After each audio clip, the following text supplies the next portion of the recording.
Hey, what is up, fellow CrossFit gym owners? Michael Mathis here, and I'm in my beautiful gym here in Findlay, Ohio. And I want to make this video today because I want to share with you something that I think is a big misunderstanding in the CrossFit gym world, is that selling more memberships, getting more leads, getting more athletes, it's not gonna fix your business problems. And I think this has been sold to CrossFit gym owners from marketers who understand ClickFunnels and Facebook ads and blah, blah, blah. And so they sell you the idea that getting more members is gonna fix your issues. Now, getting more members might help you make more money, yes, but I think as a long-term business strategy, it's not gonna fix the problems you're experiencing right now. Because if you have a leaky gym, if there's broken systems, if there's issues that are happening that aren't apparent to you, if there's management troubles, or maybe coaches aren't doing a good job, or maybe there's a member that caused a lot of problems, or maybe your floor is dirty, or whatever the issues are that members are leaving, then getting more people in isn't necessarily gonna make the needle thread that much higher for you. Yeah, it might help a little bit, because if you get 100 people in the door, you can serve and save whatever, 3 of them, or whatever your retention rate is.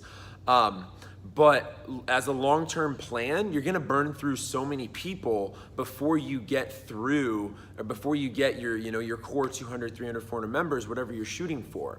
And I think as CrossFit gym owners, we need to focus on retention before we focus on getting more people in. Because if you're bringing people into the system or into the gym, to a broken gym or leaky areas, then they're just gonna filter out regardless. So I wanna share with you a couple retention strategies that we use in my gym that have worked really well for us, that you can implement and have some good success with. So we do something that we call community leaders. So directly after somebody signs up with a membership with us, what we do is we group text them with preset members that we call community leaders. And these community leaders' jobs are to basically schedule several workouts to come to the gym with that person and take a class together.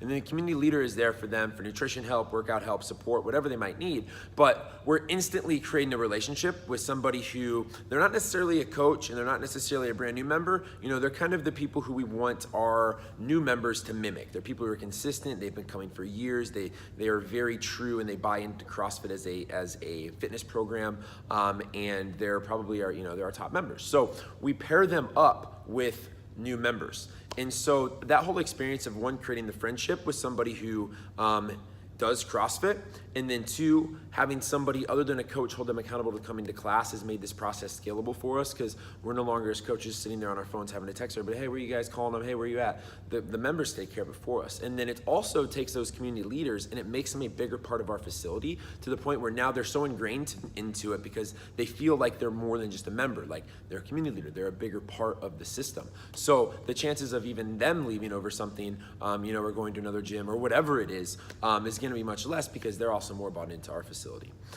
So community leaders is a big thing. So right after somebody joins, we have an SOP that goes out that basically reminds our general manager to group text the new member with a community leader that they're gonna fit the best with. And we try to pair them up based on personalities and goals, because those things do come into play.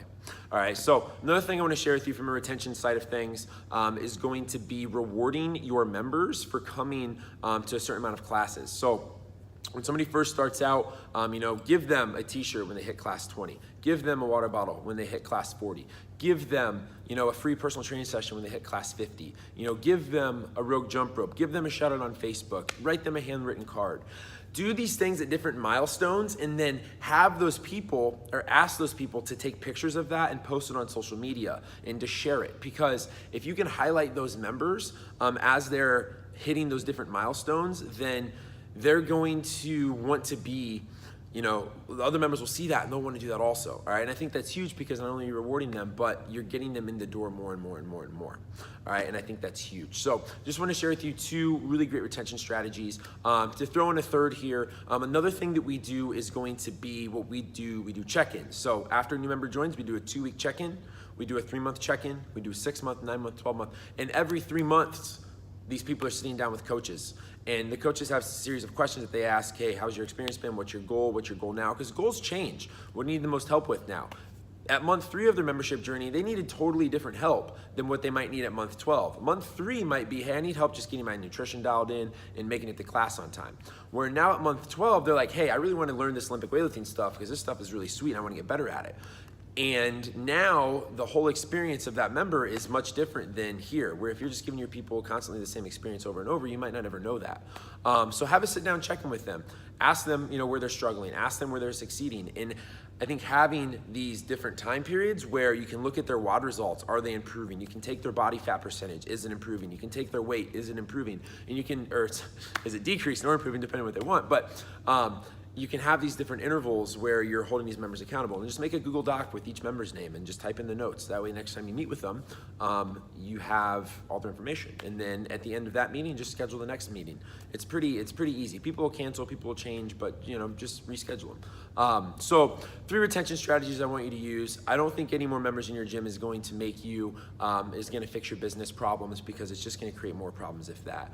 You need to get your systems down, you need to get your team down, you need to get retention strategies in place to keep people around.